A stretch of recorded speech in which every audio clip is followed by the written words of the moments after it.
Hey, how's it going, guys? Garcia here with another portfolio update. So today we are up to $123,075.46. So we're above the 123K mark for the very first time. And it's very exciting to be here. And in this video, I'll break down the portfolio, moves that I made today, any posts that I put on Twitter, and I'll give the shoutouts at the end of the video. So let's go towards the small account. So the small account went up by 3.7% today. 12.5 in the past week, 29.5 in the past month, 40.9 in the past 3 months, 40.9% year to date, and all time. All right. So here you'll see something different, that you have total return. Oh, today's return actually. So here you'll see Palantir and Tesla were both going up today. So had a pretty good day there. But you'll notice that the Palantir $27 call has changed. And I'll talk about that in the big account. All right, in the Roth IRA, we're up 1.4% today. 8.7 in the past week. 24.4 in the past month. 14.2 in the last 3. 27.9 year to date. And 27.7 all time. And in this one, let's see, today's return. So what were the big moves today? It looks like ENVX and TNA both went down today. Yeah, ENVX went down by 2%. So my YOLO call went down by 11% today. TNA $60 call. TNA went down by 1.4%. So this call went down by 13%.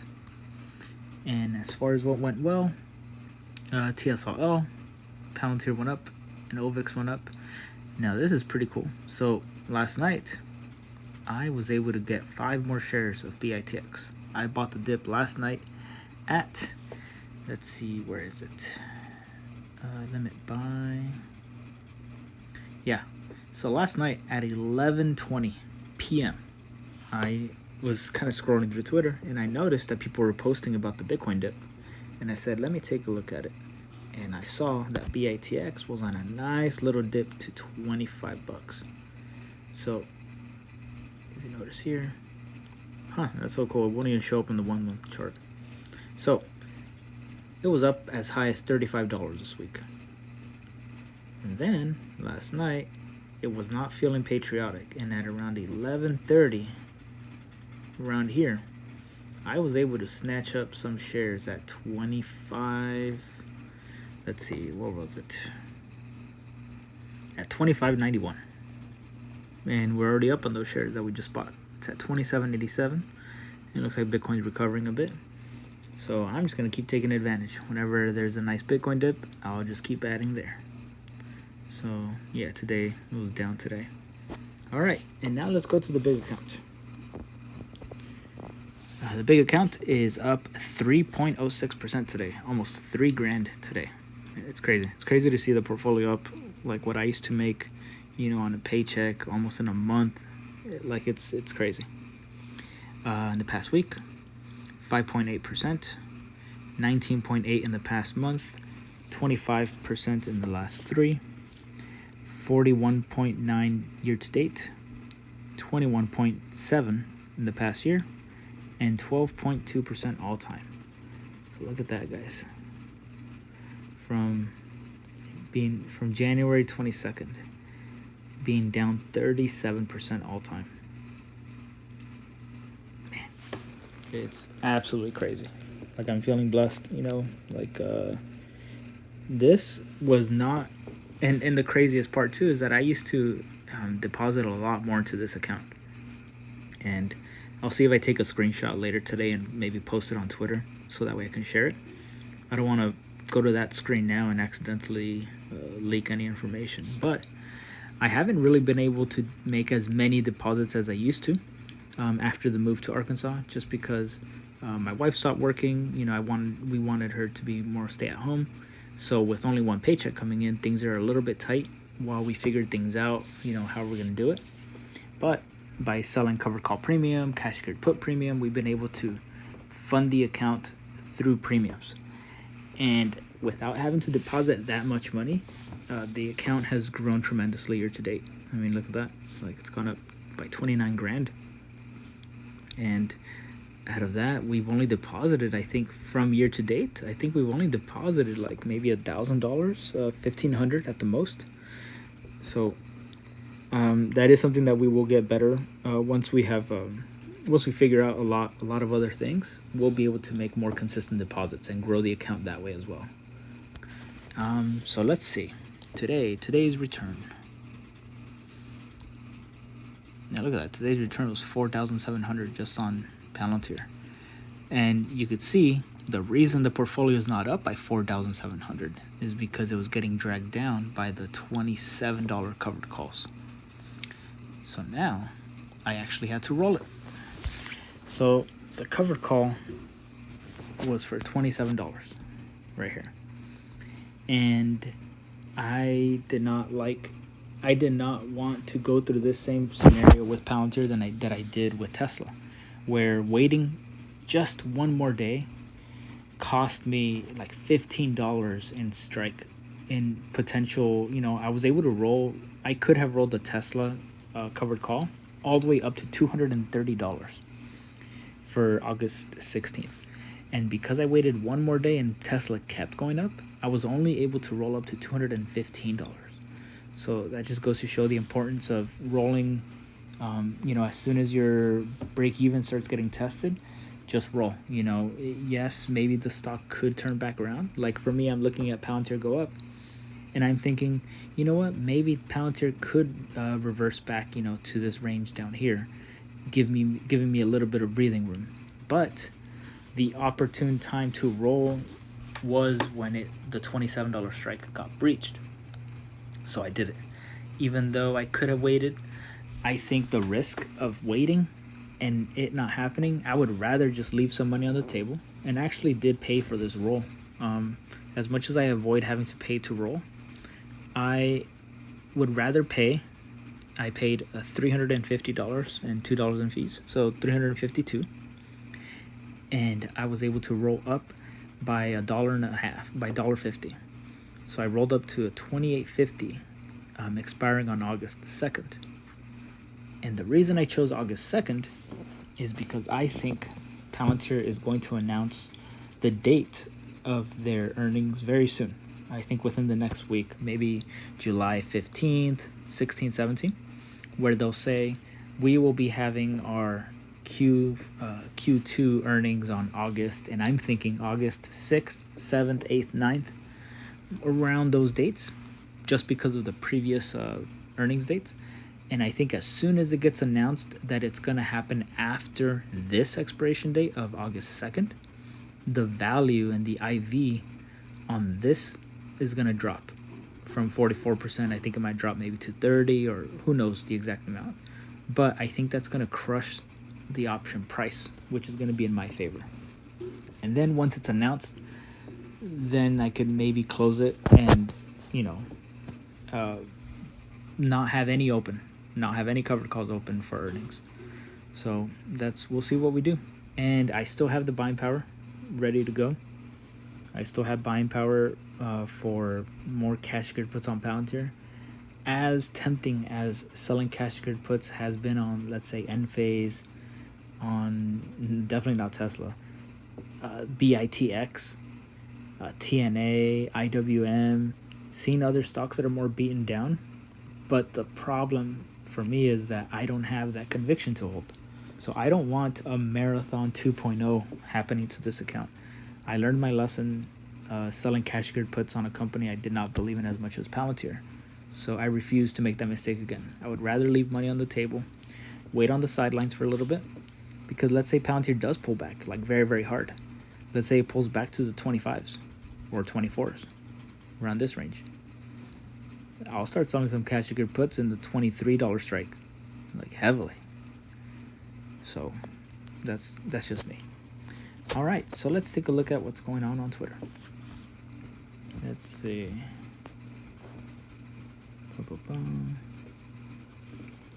All right, so I ended with this here. So on 4th of July, my puppy, we call her Cocoa Puff. So her full name is Cocoa Puff Garcia. She's celebrating the 4th of July with a Palantir camel cap. She's hiding. You know, she's using it as a disguise. And here, posting portfolio updates a year ago with 0 followers. Tweet into like all, you know, uncles. They all just got Twitter. They're all fucking fired up. They're having fun, dude. They all have like 0 followers. They just tweet into the void. They love it, dude. They do it for the love of the game. They're like, Panera was good today. Just onto a server that'll outlast civilization. Like all. And then here's Steve, 2 bacon. Me if you are drinking today. And I responded with a can of Coors because he's always drinking Coors. So I figured, you know, I'll just get a pack for him. And here, I saw this picture earlier, and I figured, you know what, I'm just going to add a little twist to it. If you guys haven't seen The Shining, or for those who have seen The Shining, you'll recognize this picture at the end of the movie. Had a great 4th of July at the Overlook Hotel. So here, everyone in the picture, and who is in the middle?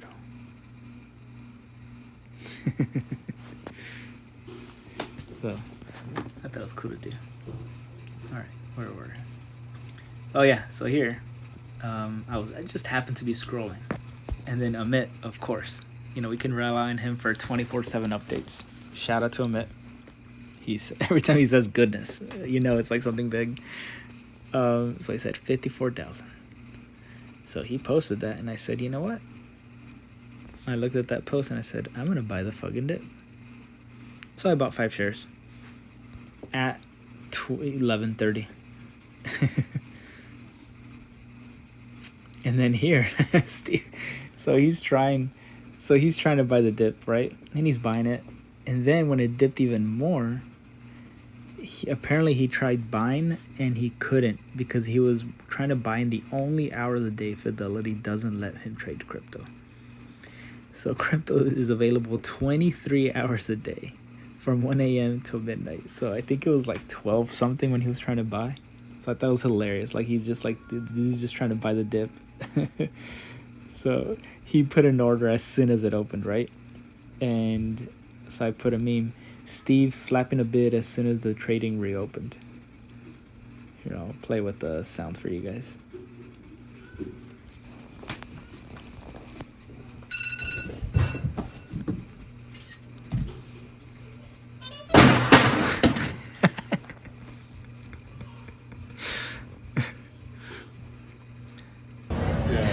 Good morning to all my friends who are totally not addicted to the stock market and can stop whenever they want. You walk in there, you look at this bikini. Here I was posting about the roll that I did. So talking about that I rolled all the contracts for a total debit of 374. I won't make the same mistake I made with Tesla by waiting too long to roll. Staying ahead of Palantir is a priority 1, 2, and 3, even if I have to go give back a little bit of profit. Because with covered calls, I've made around $3,000-$4,000. Like I don't know the exact number. So for me to give back a couple $100 to be able to roll up and strike and stay ahead of the strike price, that to me, it's a super easy choice for me. So yeah, so my last update was here. You know, I was kind of posting about it, what I'm adding. So maybe so you guys can kind of like catch up here. So here I have information from 2 different, here I have it from the 2 places called Bureau Transactions and Office Goods. So these 2 different companies, I need to combine all the orders that are coming in for fulfillment and combine them into a single source, kind of like they call it a cockpit, kind of like a single place where you're able to make these decisions and not have orders missing, being late on orders. You have them all combined. So after combining them, I took some more time today and I finally completed the course. So I created a dashboard that can receive fulfillment orders from 2 separate companies.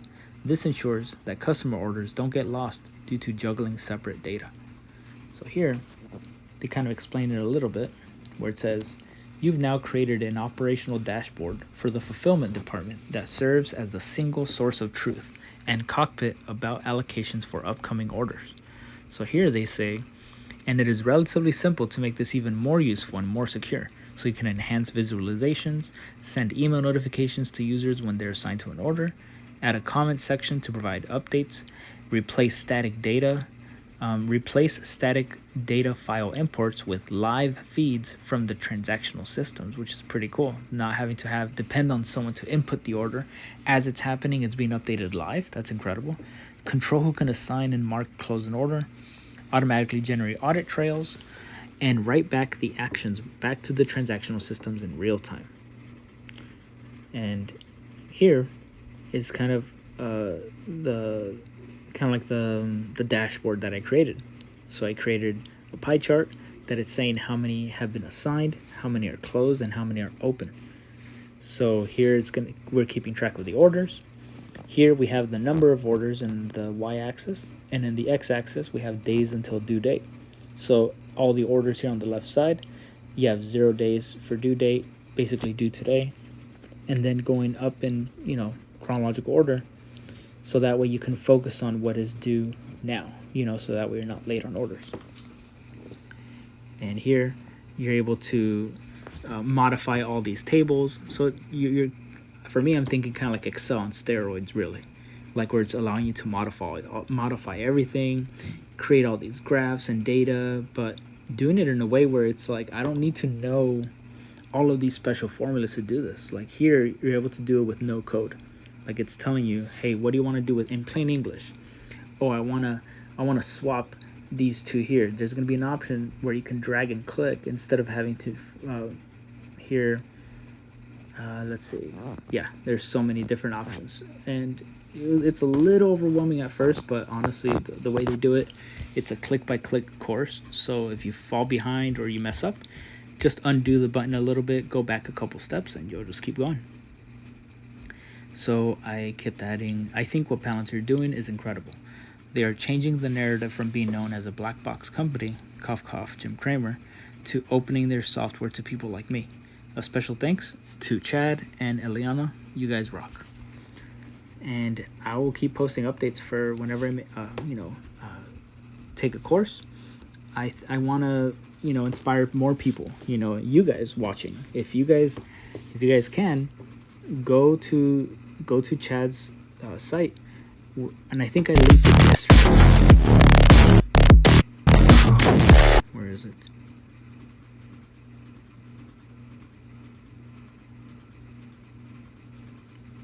Yeah, right here, build.palantir.com. So go to the site. I'm thinking of adding it to the description too. I'm going to add it to the description actually. And I might just do it now, just so I don't forget. Cool. So I'm going to add it to the description below. So if you guys are curious, about the software and want to try it out for yourselves, it's free. If you're in the US, in a couple different countries, I'm not sure where, but most of you guys are in the US. Give it a try. And I think that'll be it for today, guys. So here's the shout outs. Everybody who's watching, thank you for staying tuned and watching the videos, even though sometimes they do go on a little bit longer than I expect. And I hope you guys have a great weekend, and I'll see you guys on Monday. All right.